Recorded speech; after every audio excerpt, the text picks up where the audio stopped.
साहब बोल रहा हूँ। हाँ। वीडियो भी बना रहा हूँ। हाँ हाँ। ड्राइवर साहब भी हैं और ये भाई साहब भी हैं।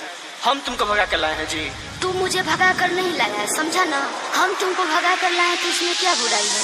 तारा संगे बनी हम पुलिस थाना का कोरी, थाने तू जाना राजी तो जमाना का कोरी।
देखो तो तुम्हारे घर वाला मेरे पे केस कर रहा है।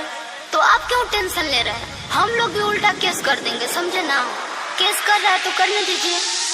तारा संगे हम पुलिस थाना का कोरी, थाने तू जाना राजी तो जमाना का कोरी।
देखो फिर से बोल रहा हूँ, अगर घर चलना है तो यहाँ से रिटर्न और सीधा घर।